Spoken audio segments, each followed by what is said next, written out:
Muito bom dia a todos. Vamos continuar nosso estudo do livro de Atos, agora abordando o capítulo 14. Então, por favor, abram suas Bíblias em Atos 14. E hoje concluiremos a primeira viagem missionária. Atos 14. Antes de começarmos a nossa aula de hoje, vamos orar. Feche seus olhos, abaixe as suas cabeças, oremos ao nosso Deus. Senhor Deus e Pai, te agradecemos pelo privilégio de estarmos aqui, Senhor, para mais uma vez estudarmos a Tua Palavra. Te pedimos que, pela ação do Teu Santo Espírito, sejamos capazes de entendê-la e de aplicar, Senhor, os Seus ensinamentos a nossas vidas para a nossa santificação.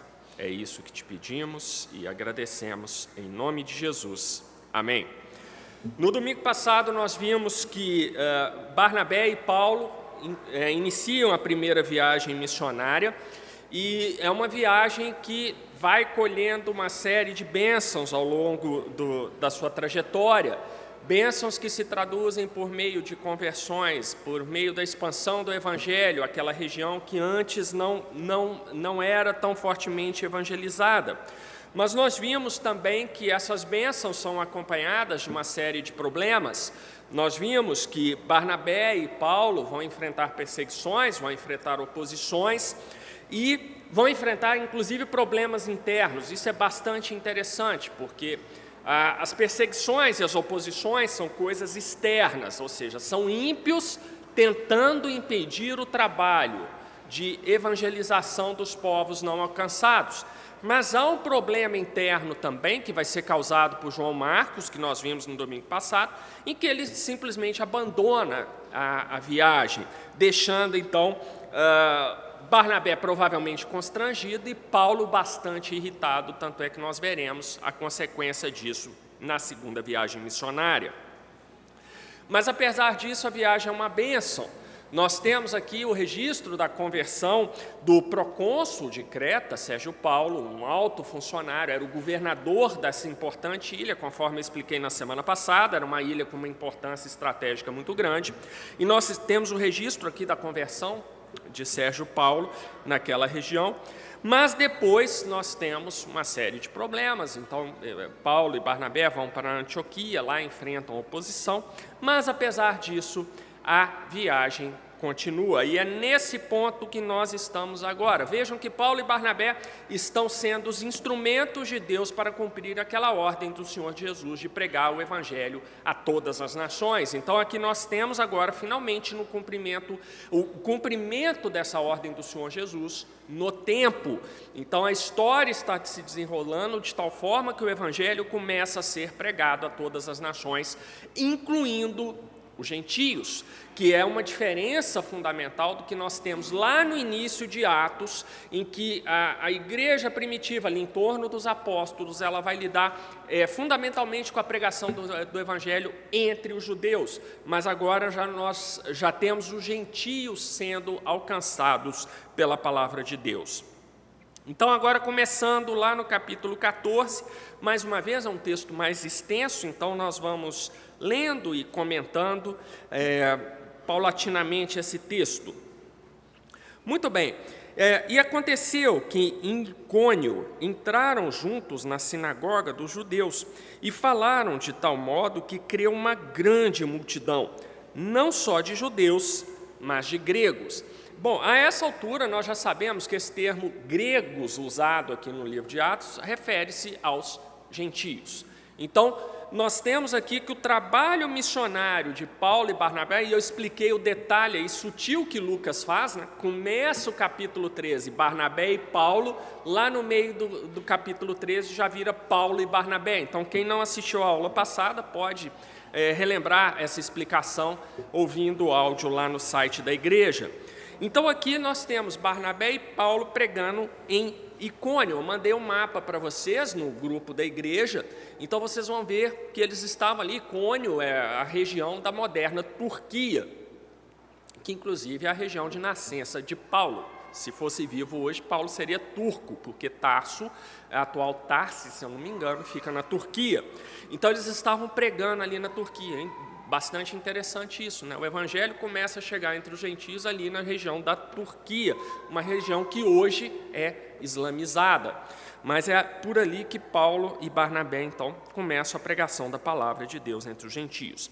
Então, lá em Icônio, Paulo e Barnabé voltam ao mesmo método de evangelização que eu expliquei na semana passada. Eles iam primeiro às sinagogas para pregar pelos judeus. Semana passada eu dei a razão teológica, a razão prática para isso. E depois eles pregavam num local público, normalmente, atingindo, então, os gentios. E aí o resultado registrado dessa pregação em Icônio, aqui no versículo 1, é que creu uma grande multidão, não só de judeus, mas também de gentios. Então, a palavra de Deus estava sendo absorvida para aquelas pessoas. Só que Lucas vem com aquela conjunção adversativa comum em que eu tenho ressaltado aos seus irmãos, no mundo ainda contaminado pelo pecado, as bênçãos de Deus muitas vezes vêm acompanhados de problemas, de dor, de sofrimento, de perseguição. Então Lucas demonstra isso claramente. No primeiro versículo ele fala, olha, Paulo e Barnabé pregaram o evangelho e uma multidão de judeus e de gentios se converteram com a pregação da palavra. Mas ele começa o versículo 2 com um mas, então está lá. Mas os judeus incrédulos incitaram e irritaram contra os irmãos os ânimos dos gentios. Então, temos aqui que os judeus incrédulos, quem seriam esses judeus incrédulos? Seriam aqueles judeus que não aceitaram a pregação do evangelho. Então, é interessante como Lucas dá um nome claro aqui, são incrédulos, ele podia ter usado o termo ímpios aqui. Então, são aqueles judeus que rejeitavam a pregação do Evangelho. Rejeitar a pregação do Evangelho e ficar por isso mesmo é uma coisa. Agora, além de rejeitar, você agir para prejudicar a pregação do Evangelho, para impedir a pregação do Evangelho, você comete um pecado ainda maior contra Deus. E é exatamente isso o que os judeus incrédulos fizeram aqui. Lucas registra que eles causaram uma repulsa entre os gentios, né, que estavam ali naquela cidade, contra a evangelização conduzida por Paulo e por Barnabé. Certamente usaram de mentiras, usaram de falsidades, calúnias, difamações, essa coisa toda, mas nós vemos aqui que esses judeus incrédulos tiveram um certo sucesso no seu empreendimento. Então, eles conseguiram fazer com que uma parte daqueles gentios que moravam ali na cidade de Icônio realmente se revoltasse contra Paulo e contra Barnabé. Só que, qual foi a reação dos evangelistas nesse caso? Saíram correndo de Icônio? Não. Veja o que Lucas registra lá no versículo 3.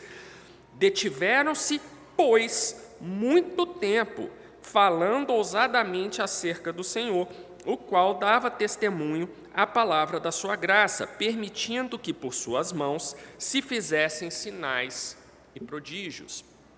Isso aqui é muito interessante. Então, os judeus incrédulos incitaram os gentios contra Paulo e Barnabé, o que era uma dificuldade, considerando que Icônio era predominantemente gentílica. Havia uma comunidade judaica lá, mas não era uma comunidade muito grande. Então, incitar os judeus, ao incitar os gentios contra Paulo e Barnabé, por decorrência lógica, a gente imagina que eram muitos dos moradores ali daquela cidade, predominantemente gentílica, então se insurgiram contra Paulo e Barnabé. Então, seria de se esperar que os apóstolos, percebendo que o clima não estava bom ali, eles saíssem imediatamente. Mas Lucas, no versículo 3, registra o comportamento contrário. Registra que Paulo e Barnabé se detiveram por muito tempo ali. Não sabemos quanto tempo, mas por muito tempo ali. Ou seja, apesar da perseguição dos gentios e dos judeus ali de Icônio, eles resolveram permanecer e continuar pregando o evangelho ali. E Lucas registra que eles pregavam ousadamente acerca do Senhor. Então, eles persistiram nessa missão de pregação, certamente conduzidos pelo Espírito Santo, que mostrou a eles que eles deveriam continuar ali. O campo ali em Icônio era propício à pregação do Evangelho, então eles precisavam continuar ali naquele momento, e eles, sensíveis a essa orientação do Espírito Santo, permaneceram. E nós temos aqui registrados que das mãos deles se faziam sinais e prodígios, ou seja, por meio da autoridade dada pelo Senhor Jesus, eles eram capazes de fazer isso. Nós vamos ver um registro a esse respeito aqui, bem forte, do apóstolo Paulo, e que vai causar um problema terrível para os dois. Bom, então, aqui pela narrativa de Lucas, se nós parássemos no versículo 13, nós veríamos o seguinte: olha, tem a bênção, a palavra estava sendo pregada em Icônio, as pessoas estavam se convertendo. Veio o problema, oposição dos gentios e desses judeus incrédulos. Mas aí Lucas vem, mas olha, apesar disso eles continuaram pregando e muitas pessoas continuaram se convertendo. Resolveu o problema? Não. Lá no versículo 4 vem outro problema, outra oposição ao Evangelho. E dividiu-se a multidão da cidade, e uns eram pelos judeus e outros pelos apóstolos. Ou seja, a cisão entre a população da cidade não acabou, pelo contrário, ela foi aumentando, a tal ponto que uma parte dos habitantes da cidade seguiram os judeus, esses judeus incrédulos que eram contra a pregação do Evangelho. Ao usar esse termo, Lucas está querendo dizer que uma parte da cidade, então, hostilizava a pregação do Evangelho, e a outra parte não, era favorável aos apóstolos. Então, a gente tem um problema aqui. Veja, Icônio não era uma Belo Horizonte, com 2 milhões de habitantes, era uma cidade menor, e quem vem de cidade menor, ou quem já passou por cidade menor, sabe que nas cidades pequenas esse tipo de coisa aqui importa, ele é determinante de como vai ser sua vida ali naquela cidade ou não. Então imagine uma cidade que não é muito grande, como Icônio, e a cidade mais ou menos dividida ali. Uns se opõem à pregação do Evangelho e outros favoráveis à pregação do Evangelho. Então a situação em Icônio estava ficando realmente complicada ali para Paulo e para Barnabé. Tanto que no versículo 5, Lucas registra mais um ponto dessa escalada de problemas que estavam acontecendo ali em Icônio. E havendo um motim, tanto dos judeus como dos gentios, com os seus principais, para os insultarem e apedrejarem, sabendo eles, fugiram para Listra e Derbe, cidades da Licaônia, e para a província circunvizinha, e ali pregavam o Evangelho. Então, olha só, Lucas é muito habilidoso, eu já falei isso aqui algumas vezes. Ele é um autor, além de ser muito bom historiador, muito preciso nos seus registros, ele tem uma habilidade de escritor fantástica, ele consegue conduzir a narrativa, indo com aqueles momentos assim, a tensão vai subindo, depois há uma resolução da tensão, você acha que resolveu, depois vem uma outra tensão, vai subindo. O estilo literário de Lucas é muito interessante na sua narrativa, e aqui não é diferente. Vejam que lá no versículo 1, ele lança, olha, qual era a situação, eles estavam fazendo, o Evangelho estava sendo pregado. Aí vem o oposto àquela situação, o choque, que é a oposição dos judeus incrédulos, que convenceram os gentios. Aí, a partir daí, há uma escalada de problemas. Eles insistem em pregar, mas o problema não desaparece, pelo contrário, fica mais grave, a cidade se divide, uns contra, um a favor, e a tensão vai aumentando. E aí a gente vê que no versículo 5, ele fala, houve um motim. Quer dizer, a coisa já estava saindo de controle ali naquela cidade.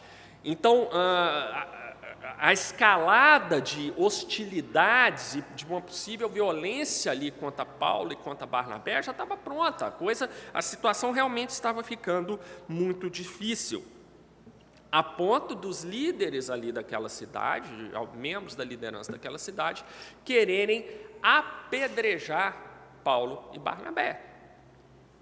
Bom, vocês podem me falar, qual é a postura que eles deveriam ter nisso? Ficar na cidade igual eles tinham ficado antes. Eles, apesar da oposição, eles ficaram e pregaram o Evangelho. Mas aqui nós vemos um comportamento diferente. Eles resolvem fugir da cidade. Aqui Lucas usa o termo, lá no versículo 6, eles fugiram da cidade.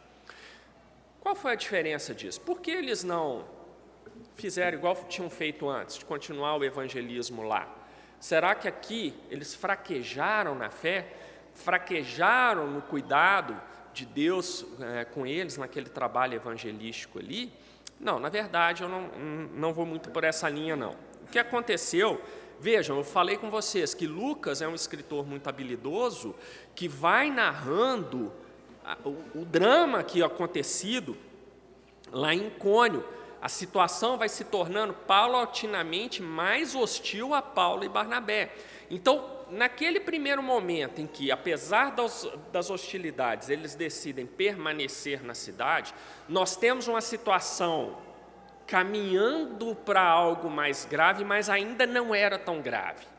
Então, conduzidos pelo Espírito Santo, eles ficam na cidade e continuam a pregação do Evangelho. Só que aqui nós vemos claramente que o que Lucas quis dizer é o seguinte: olha, a situação saiu do controle. Então, quando ele usa o termo que houve um motim na cidade, é porque a população ficou descontrolada aí. Então, aqueles que eram contra a pregação do Evangelho, a gente não sabe se era minoria, se era maioria, se era meia-meia, não importa. Mas a gente que lida com pessoas, a gente sabe o seguinte: às vezes você pode ter uma minoria, mas se essa minoria for barulhenta, ela acaba impondo a vontade dela. A gente vê isso claramente como parte desse comportamento humano coletivo. Então, assim, mesmo dentro de igreja, a gente vê assim, às vezes acontecem problemas muito sérios na igreja, você vai ver, são 2 ou 3 ali, mas são 2 ou 3 barulhentos, e que tem muita capacidade de conversar, de se relacionar, e aquilo ali vira um problema muito maior. Então, Lucas está mostrando que a situação em Icônio realmente saiu do controle, né? Foi ficando cada vez mais grave ali, cada vez mais hostilidade em relação à pregação do Evangelho, até que houve um motim, ou seja, houve uma sublevação dentro da cidade.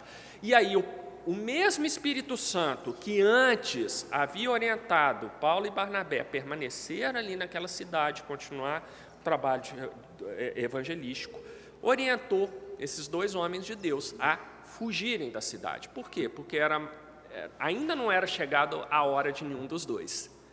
Então o Espírito Santo tira os seus servos dali, fugidos, sim, mas preserva a vida deles para algo que Deus ainda queria que eles fizessem. Então não era a hora de Paulo, não era a hora de Barnabé, e por isso o Espírito Santo os tira dali. Então nós vemos lá no versículo 6 também, que eles vão para Listra e Derbe, que eram outras cidades pequenas, ali da região também, era a região da Lícia e da Panfilha, né? Mas ali, Lícia, Panfilha, mais ao norte, Galácia. Vocês podem acessar o mapinha que eu coloquei para vocês lá no grupo, tem lá tudo explicadinho.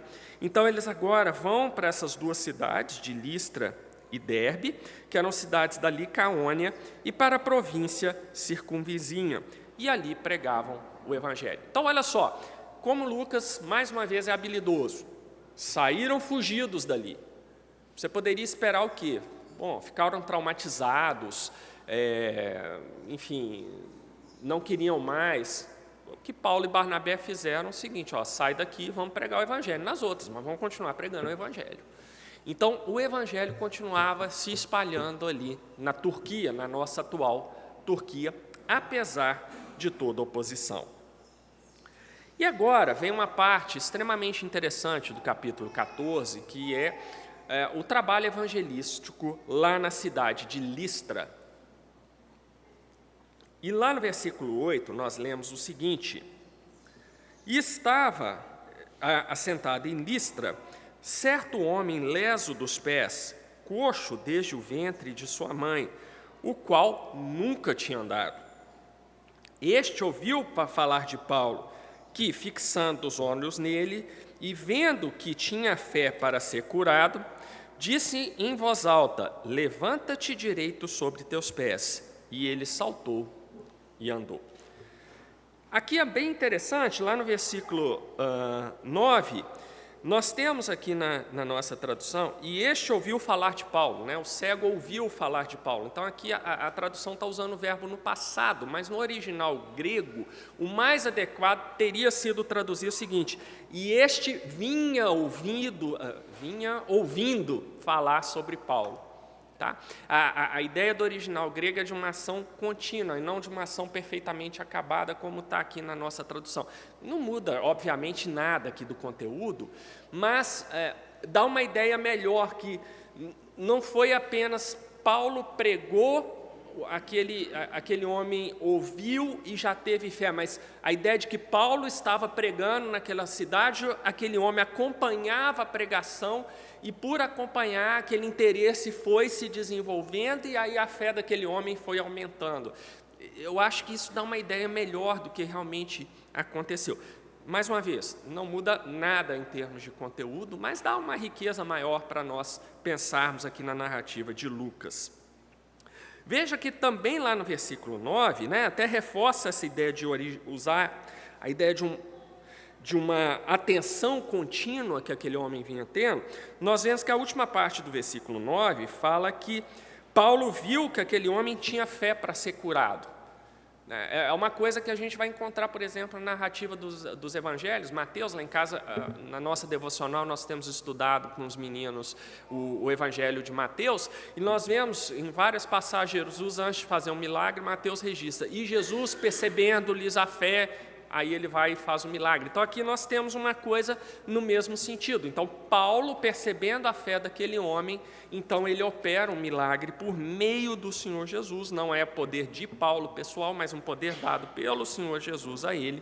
Então, apenas ordenando que aquele homem se levanta, aquele homem foi curado e se levantou. Então poderíamos dizer que coisa maravilhosa, e diante desse milagre realizado de Paulo, a cidade então se converteu, percebeu que Paulo falava pelo poder do Senhor Jesus, então todos vieram aos pés da cruz. O problema foi, a situação foi muito diferente disso. Meus irmãos, Listra, eu estou em Listra, né? Estou em Listra. Listra era uma pequena cidade predominantemente de cultura romana, e é uma cidade profundamente idólatra. Inclusive com toda a idolatria aos deuses romanos. Para quem gosta desse tipo de assunto, o que acontece? A cultura romana, por sua vez, era profundamente influenciada pela cultura grega. Os romanos tinham uma admiração enorme pelos gregos, e a Grécia, nesses tempos do Novo Testamento, já não era mais aquela Grécia de Sócrates, Aristóteles, Platão, já era uma Grécia bem decadentezinha, tá? Um momento muito posterior aos grandes filósofos, então a Grécia já não era mais aquilo, mas o legado cultural grego continuava, e os romanos admiravam aquilo e incorporaram vários elementos da cultura grega à sua própria cultura, inclusive cultos a deuses, que eles mudaram os nomes. Os deuses gregos foram rebatizados com nomes latinos. Detalhe que eu vou explicar um probleminha aqui de tradução. Um problema não, uma curiosidade de tradução que a gente vai ter aqui daqui a pouquinho. É importante dar esse contexto. Então, Listra, como cidade romana, era uma cidade profundamente idólatra, né? E mais do que isso, essa informação vai ser interessante para os irmãos entenderem o que aconteceu. E eu fui buscar essa informação, e não é que ela existe mesmo. Há um livro do poeta romano, Ovídio, chamado Metamorfoses.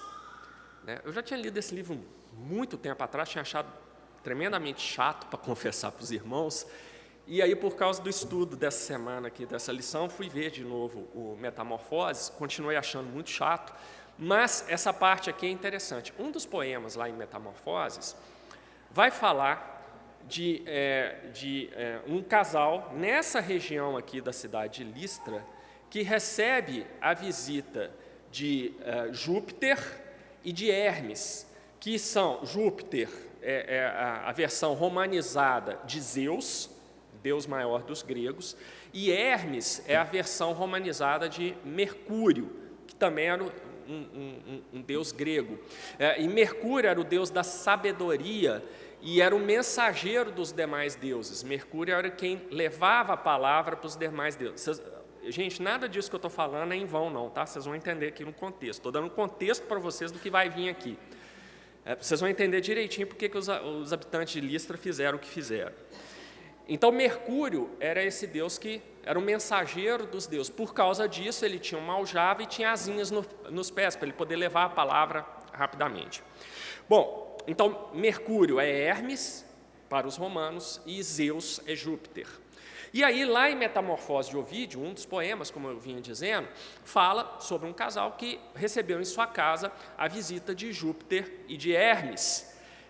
E eles vieram disfarçados no meio do povo ali da região, ninguém os reconheceu, e só esse casal que teve compaixão e os recebeu na sua casa e tudo mais. E depois eles descobriram que era a visita de 2 deuses, e aí a casa deles passou a ser uma casa considerada sagrada, porque tinha recebido a visita dos deuses.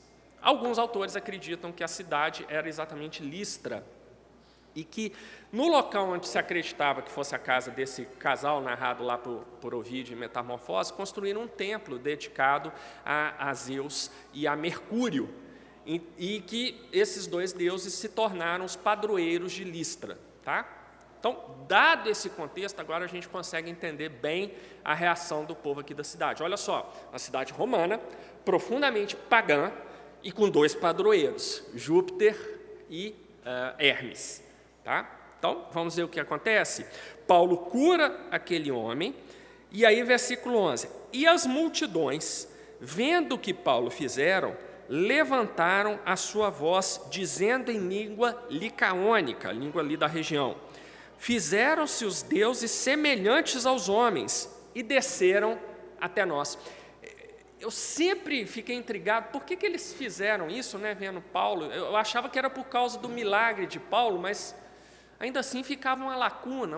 Mas só porque o Paulo fez o milagre, eles já fizeram essa ligação com os deuses, não tem mais nada. E depois, estudando isso mais a fundo, e eu vi lá no Metamorfose de Ovídio esse poema e esse contexto, ficou mais interessante, porque aí você entende, olha, agora tem uma provável explicação. Não estou dizendo que isso aí do Ovídio é a razão para isso aqui, né?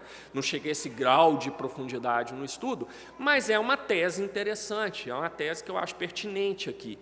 Talvez a reação do povo da cidade tenha sido em função desse mito do poema deles, e aí eles associaram, olha, assim como Júpiter e Hermes vieram no passado, agora nós temos Júpiter e Hermes aqui entre nós, só que dessa vez nós vamos dar o crédito a eles, ao contrário do que nós fizemos no passado. Então, vejam, está vendo como ficou mais interessante, né? Mais uma vez, não estou dizendo que é assim, não cheguei a estudar isso mais a fundo, mas eu acho uma teoria bem pertinente e que, de forma alguma, muda nada aqui no conteúdo do que a palavra de Deus está dizendo. É bom ressaltar, porque o César está aqui na frente, e senão depois eu levo puxão de orelha lá no conselho. Mas não muda nada, tá, César? Então, olha só, versículo 12. E chamaram Júpiter a Barnabé e Mercúrio a Paulo, pois este era o que falava. A associação de Paulo com Mercúrio, eu acho que está clara, né? Porque Mercúrio era o deus que transportava a palavra.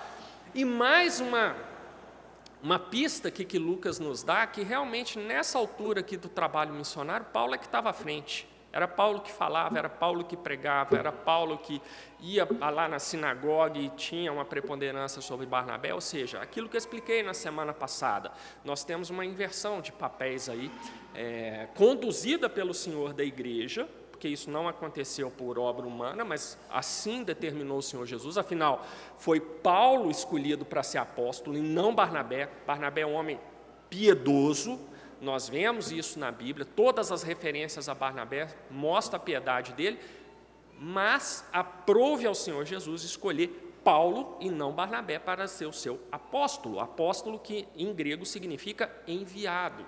Então, Paulo era aquele enviado do Senhor Jesus que autenticaria a palavra do Senhor Jesus entre os homens naquela época, não Barnabé. Barnabé com um papel importante, mas Paulo, sem dúvida alguma, com um papel acima de Barnabé. Mas aqui tem uma curiosidade, que também não muda nada no que está sendo falado por Lucas aqui. Mas é uma coisa que me intrigou.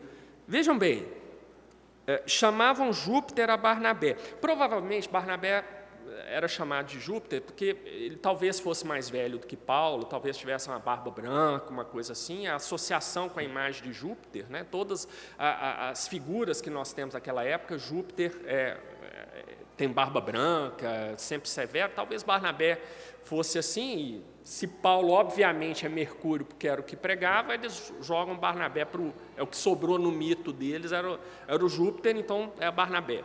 Talvez assim. Mas veja que interessante. Júpiter a Barnabé. Então, um nome de Deus romanizado já. Mas, para se referir a Paulo, aparece aqui Mercúrio, que é o nome grego do Deus. E aí, quando você tem um certo nível de toque, como eu gosto de simetria, para mim fica incômodo, porque ou você usa tudo romanizado ou usa tudo grego. Ou é Zeus e Mercúrio, ou é Júpiter e Hermes. Esse troço de Júpiter num lado e Mercúrio no outro, eu fiquei meio incomodado. E aí eu fui ver, né, isso daqui, e olhem que interessante. No texto original grego, tanto na versão do texto crítico, que é a base da Almeida Revista Atualizada, quanto no texto recebido, que é utilizado pela Almeida Corrigida Fiel, há uma inversão na coisa. No original em grego, o que está escrito é o seguinte: e chamavam Zeus a Barnabé e Hermes a Paulo. É o inverso do que está aqui. Mantém isso. Então, Lucas realmente, não sei, não consegui achar, meus irmãos, pesquisei, mas não consegui achar sequer nada falando sobre isso. Depois, talvez, o Fabrício possa conversar com o professor Danilo lá e ver se tem alguma coisa a ver, porque eu não achei, Fabrício, nada. Mas Lucas, por alguma razão, usa um nome romanizado e um nome grego, e não 2 a 2, como eu sugeriria a Lucas a usar, porque me incomodou aqui, não ficou simétrico, mas tudo bem. E aí, como é que está... por que será que os tradutores da Almeida Revista Atualizada e da Fiel, ao invés de usar Zeus e Hermes, como está no original, inverteram aqui, usaram Júpiter e Mercúrio? Também não achei explicação nenhuma para isso. Mas talvez, né, pelo fato de que Zeus, inclusive, no próprio grego, vai haver variantes para o nome de Zeus, e uma das variantes é o Theos, que originou o nosso Deus no português, tá? Então, talvez, aí é especulação minha, tá? Talvez os tradutores tenham ficado com medo de usar o termo Zeus aqui, e nós, leitores de português, fazermos alguma associação. Mas então você está querendo dizer que Zeus, o deus pagão, é o deus da Bíblia? Eu acho que é por aí, mas não tenho a menor ideia, viu, César? Não tenho a menor ideia, não achei explicação para isso. Deixo para o Fabrício pesquisar junto com o professor Danilo lá. É uma curiosidade, é sério, Fabrício, pesquisa isso lá para nós, porque senão não vou ter sossego nisso aqui, não. Isso aqui me tomou essa semana me tomou várias... diria até horas aqui de pesquisa, e não achei nada. Eu revirei tudo que eu tinha, internet e tal, não achei explicação para isso. Mas acredito que tenha sido algo nesse sentido, tá? Para não soar e dar alguma palavra errada. Só que o tradutor foi habilidoso, ele preservou o estilo literário de Lucas, que usa um nome romano e um nome grego. Ele fez isso, só que deu tombo, porque aí Júpiter não dá nem para passar perto do nosso vocábulo Deus, e Mercúrio a Paulo, está tranquilo, não alterou nada do sentido do texto bíblico, não prejudicou nada, e talvez ainda tenha evitado possíveis associações indevidas entre Zeus e o Deus da Bíblia, né? Mas, enfim, é só um momento de curiosidade para vocês que acontece isso. Versículo 13.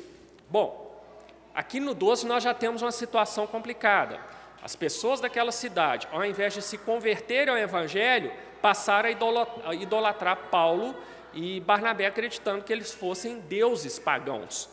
E para piorar, lá no versículo 13, e o sacerdote de Júpiter, aqui de novo, lá no original grego aparece Zeus, tá? Cujo templo estava em frente da cidade, trazendo para a entrada da porta touros e grinaldas, queria com a multidão sacrificar-lhes. Quer dizer, veio o sacerdote de Júpiter lá querendo sacrificar boi. O boi já veio com grinalda, gente, já enfeitaram os bichos lá, já iam matar os bichos em homenagem a Paulo e a Barnabé. Eles iam receber sacrifícios, porque eles eram vistos como divindades. E esse povo é rápido, já enfeitaram os bichinhos lá, trouxeram tudo enfeitado, já pronto para o sacrifício. Isso daqui é uma forma de Lucas mostrar um nível de impiedade daquela cidade. Olha só como que era a coisa ali. Então, imagina pregar o evangelho no meio desse povo. Não era fácil não, gente, não era fácil. Olha a reação do povo aqui. 14. Ouvindo, porém, isto, os apóstolos, Barnabé e Paulo, rasgaram as suas vestes e saltaram para o meio da multidão, clamando e dizendo: Senhores, por que fazeis estas coisas? Nós também somos homens como vós, sujeitos às mesmas paixões, e vos anunciamos que vos convertais dessas vaidades ao Deus vivo, que fez o céu e a terra, o mar e tudo quanto há neles, o qual nos tempos passados deixou andar todas as nações em seus próprios caminhos, e, contudo, não se deixou a si mesmo sem testemunho, beneficiando-vos lá do céu, dando-nos chuvas e tempos frutíferos, enchendo de mantimento e de alegria os nossos corações. Olha que reação interessante de Paulo aqui no caso, né? Primeiro, ele e Barnabé rasgam as suas vestes. Isso aí é um símbolo clássico na Bíblia de contrição, de arrependimento, de revolta, de tristeza. É um gesto que é muito usado nisso. No Antigo Testamento você vai ter muitas passagens. O rei Davi fez isso, rasgou suas vestes. Era uma maneira de você expressar a sua tristeza, o seu arrependimento, a sua contrição a respeito de uma coisa. Então, quando Paulo e Barnabé rasgam suas vestes, isso aqui é muito forte. Lucas está dizendo o seguinte: eles ficaram profundamente tristes com a reação pagã daquele povo. Gente, é porque Paulo e Barnabé eram homens piedosos. E olha que interessante, eles eram tão piedosos que aqui nesse momento Lucas os chama de apóstolos. Só que Barnabé não era oficialmente apóstolo. Tá? Então, ninguém vem com apóstolo Barnabé, não. Mas lá em Atos, Barnabé é chamado de apóstolo. Apóstolo significa o quê? Enviados, mensageiros de Deus. Então, aqui Lucas quis dizer o seguinte: olha, Barnabé, tanto quanto Paulo, era mensageiro de Deus. Tá? Só que Paulo tinha um ministério mais especial ainda do que o de Barnabé, por ele ser um apóstolo do Senhor Jesus, junto com os demais apóstolos originais lá, e Matias, obviamente. Então, meus irmãos, primeira reação deles como homens piedosos foi mostrar a profunda tristeza por aquele comportamento. Mas, simplesmente rasgar as vestes e falar: estou contrariado com vocês, seria pouco para Paulo, seria pouco para Barnabé, dois homens tão piedosos. O que Paulo faz aqui? Ele prega o evangelho para aquelas pessoas. Aproveita uma situação triste, uma situação tumultuada. Imagina lá o sacerdote com os bois lá, todos com grinalda assim na frente, e aquele tumulto todo e a população querendo adorá-los, e Paulo vai e fala e prega o evangelho naquele momento para as pessoas, mostrando para elas o quanto elas estavam erradas nos seus caminhos ali, o quanto a mensagem do evangelho era diferente daquilo que eles queriam fazer. E é interessante que nesse discurso de Paulo, os irmãos podem reparar que ele não usa citações do Antigo Testamento. Por quê? Porque ele está falando para os gentios. E os gentios não tinham essa base de conhecimento da palavra de Deus que os judeus tinham. Eu expliquei isso na semana passada. Então, quem não assistiu, assista ao áudio, não, ouça o áudio da semana passada, porque eu explico lá por que Paulo fazia isso. Ele tinha métodos de evangelização diferentes para judeu e para gentio. Então, aqui ele está usando o método para gentios. Ele não usa o Antigo Testamento, porque para eles não faria sentido nesse momento, mas ele usa a revelação geral de Deus. Ele vai falar do Deus criador e sustentador de todas as coisas, do Deus que pela sua providência abençoa todo mundo, coisas que faziam sentido na mente de um gentio, que não conhecia a palavra de Deus dada no que hoje nós conhecemos como Antigo Testamento. Já para o judeu, nós vimos na semana passada, Paulo ia na lei de Deus, reinterpretando a lei à luz da morte e ressurreição de Cristo, mostrando: olha, isso que a lei falava era sobre Cristo que já veio. Então, para o judeu já dava um passo adiante no conhecimento da palavra de Deus. Agora, o gentio não. Paulo tinha que ir lá na revelação geral e apresentar a revelação especial por meio do Senhor Jesus. Então, é muito interessante o que Paulo faz aqui. Bom, então aquele sermão de Paulo tocou os corações deles e eles foram quebrantados e tudo mais. 18, aliás. E dizendo isto, com dificuldade impediram que as multidões lhe sacrificassem. Quer dizer, foi difícil conseguir impedir os tais sacrifícios, mas foi difícil e gerou uma reação. Sobrevieram, porém, uns judeus de Antioquia e de Icônio, quer dizer, os judeus que tinham ficado revoltados com eles lá nas cidades anteriores. Esse povo não tinha nada para fazer, viajaram e foram lá perturbar o trabalho evangelístico em outra cidade, para perseguir Paulo e Barnabé. Então, o pessoal pegou lá o carro e foi perturbar o trabalho dos dois lá em Listra. Tendo convencido a multidão, apedrejaram a Paulo e o arrastaram para fora da cidade, cuidando que estava morto. Né? Por que não apedrejaram Barnabé? Né? Lucas não explica, né? Mas provavelmente Paulo, porque ele era Mercúrio na visão deles, era um mensageiro da palavra, então vamos matar o mensageiro. Né? Então, matando o mensageiro, resolveu o problema, a gente não vai escutar mais isso aqui, acabou. Veja que Lucas mostra que apedrejaram Paulo de tal forma, né, e foi tão violento esse apedrejamento, que eles acharam que Paulo tinha morrido.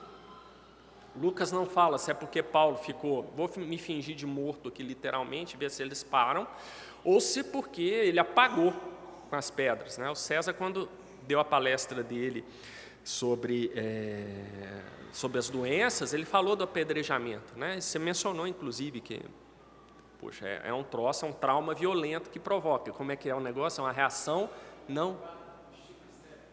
uma ação não adequada a um estímulo externo. Né? Então, é isso aí. Paulo aqui teve essa reação não adequada a um estímulo externo. Então, a gente não sabe se ele desmaiou, se ele resolveu fingir que tinha morrido para eles pararem de apedrejar, mas ele ficou muito machucado aqui,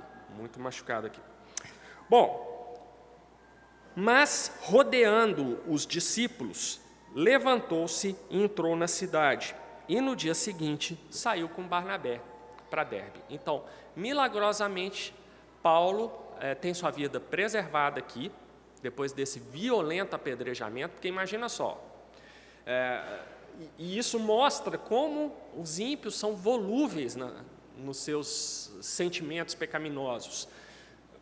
Alguns minutos antes, Paulo era Mercúrio, um deus, o deus mensageiro dos deuses, mensageiro de Zeus.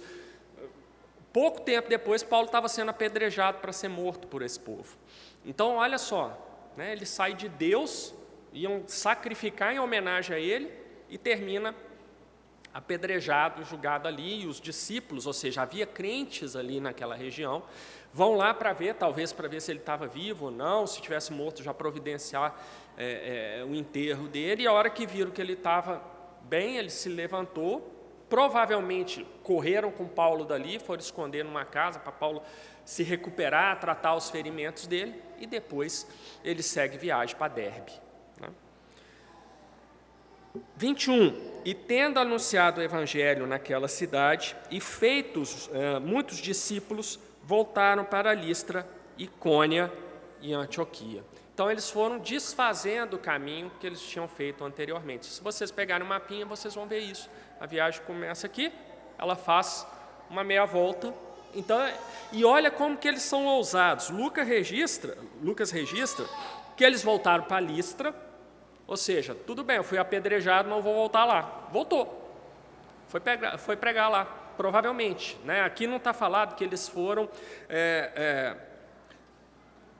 feito muitos discípulos, voltaram para Listra, Icônio e Antioquia. Veja que Lucas não está falando que voltaram e pregaram, mas eu acho pouco provável que eles ficassem só de passagem. Ainda que em Listra, depois dessa reação violenta, talvez seja crível acreditar que Paulo voltou lá e ficou mais quieto, sem pregar publicamente, de repente visitando a casa dos crentes que já havia ali, para exortá-los, para fortalecê-los no Evangelho, porque Lucas não registra mais nenhum problema nessa volta. Então, a mesma coisa lá em Icônio, Antioquia, onde eles enfrentaram oposição, mas aqui não tem nenhum registro de problemas. Então, acredito que se eles pregaram o Evangelho, for de uma maneira mais discreta, talvez só visitando mesmo os crentes que eles deixaram lá. E aí, essa minha sensação fica mais forte ainda no versículo 22, porque Lucas, embora não associe isso diretamente ao versículo 21, mas acho que há uma decorrência aí, quando ele fala, confirmando o ânimo dos discípulos, exortando-os a permanecer na fé, pois porque muitas tribulações nos importa entrar no reino de Deus.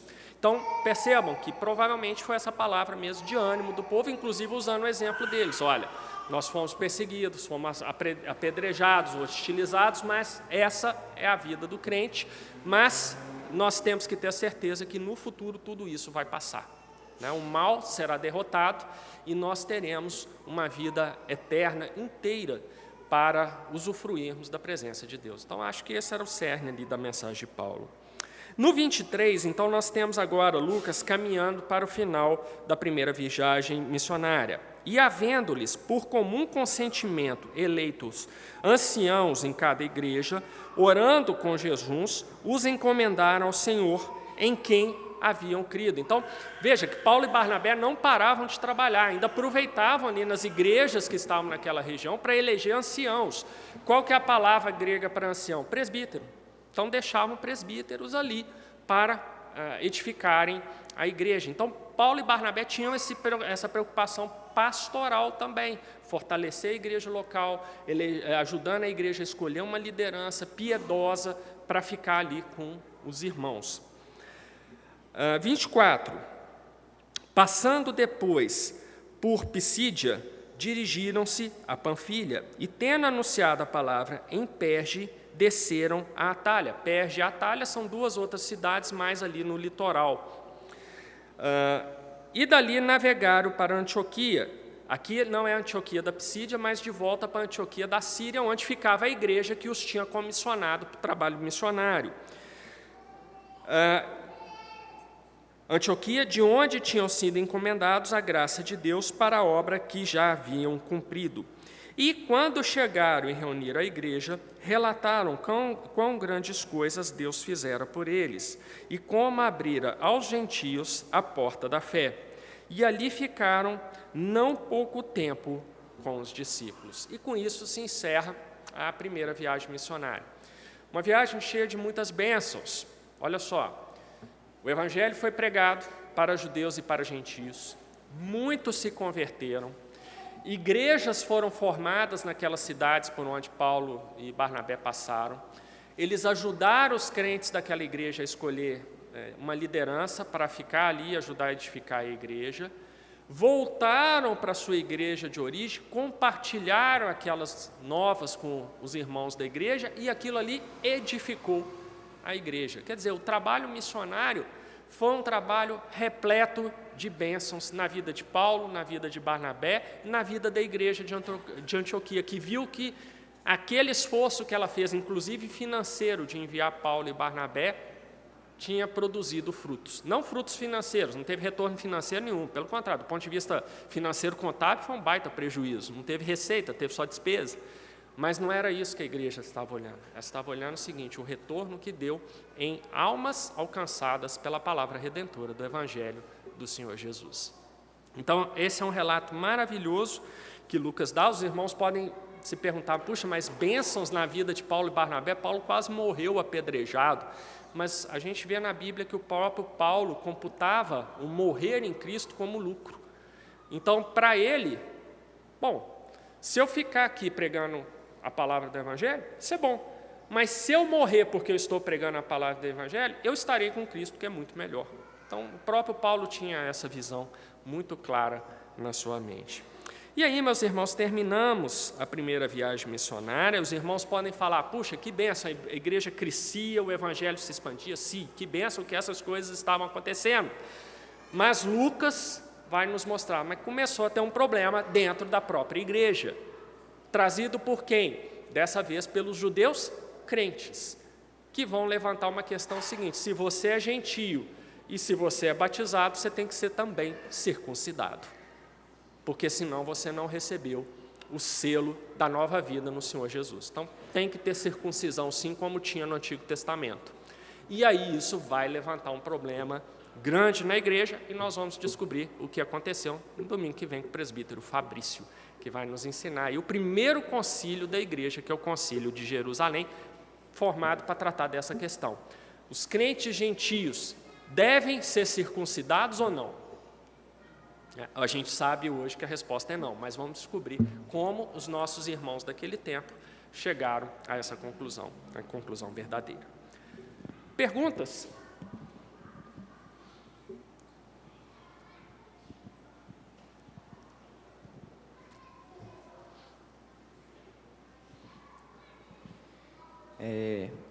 Eu queria saber como você entende que quando Paulo pregava para essas igrejas, para os gentios, eles não tinham entendimento do Velho Testamento, nada disso. Mas ao mesmo tempo eles apresentavam Deus. É uma dúvida que eu tenho assim, eu não acho que isso não é claro na Bíblia, mas eu queria saber o que você entende que acontecia. Você acha que Paulo, depois que eles se convertiam, ele apresentava a lei de Deus, a lei de Moisés, ou eles partiam do zero, assim, conheceram a Deus e Deus vai mostrar para vocês a moral cristã? Como é que funcionava isso? Como que você entende que isso funciona? Tá. Ô Marcos, a sua pergunta é boa. O que acontecia aqui é que primeiro a gente tem uma questão que é clara na Bíblia, o método de evangelismo utilizado. Como eu disse, para os judeus tinha um jeito, Paulo partia da lei, que os judeus já conheciam. Para os gentios, ele partia daquilo que a gente chama de revelação geral, dada pelas coisas criadas por Deus, pela providência de Deus na vida de todos nós. Deus deu o sol para todos nós, deu a chuva para todos nós, a vida para todos nós, deu amigos, família, tudo para justos e injustos. Então, a partir dessa questão das coisas criadas, da providência de Deus, Paulo começava a trabalhar com os gentios. Mas assim como acontece hoje, quando você trabalha num evangelismo de um ímpio que não conhece a palavra de Deus, hoje a gente tem a palavra de Deus, essa daqui, né? Completinha, Antigo e Novo Testamentos. Então, quando você vai trabalhar com um ímpio a palavra de Deus, você não apresenta assim, a palavra de Deus pura, injetada na veia dele, logo de cara. Você vai apresentar o quê? Aspectos centrais da palavra de Deus que mostram que o Senhor Jesus é o Salvador, que ele ou ela é um pecador que precisa se reconciliar com Deus e que isso é feito por meio do Evangelho Redentor do Senhor Jesus, da fé salvífica no Senhor Jesus, e que isso permite essa reconciliação com Deus e consequentemente, a salvação. Então, você parte dessas verdades fundamentais do Evangelho, tá? Usando a própria Bíblia. Eu não estou falando que não é para usar a Bíblia com ímpio, isso daí é um ponto que eu tenho de discórdia de muito coach de internet, aí, coach evangélico de internet, que acha que não deve mais usar a Bíblia, você vai pelo sentimento, vai pelo dia a dia das pessoas. Não é isso.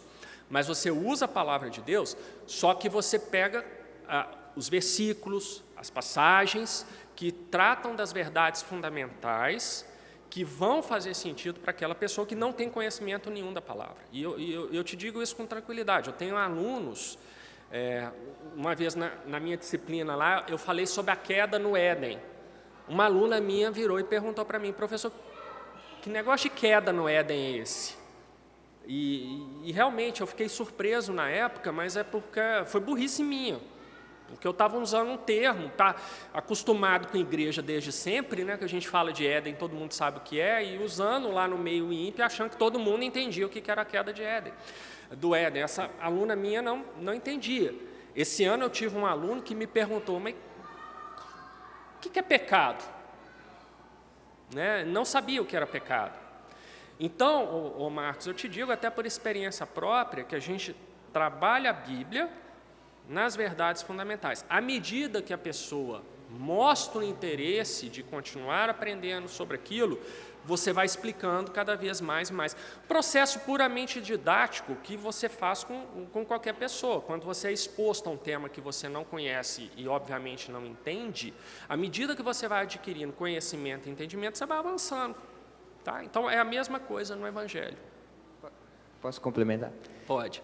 Eu entendi essa parte do evangelismo. Na verdade, a minha dúvida era só assim: depois que a igreja já foi formada, o pessoal já converteu e crê no Senhor Jesus, e a igreja lá de Paulo foi embora, você acha que ele deixava a lei de Moisés lá? Para assim, como é que eles não sabiam de nada, nunca tinham vivido o cristianismo, como é que eles iam lidar com casamento, com filhos, com trabalho, essas coisas práticas?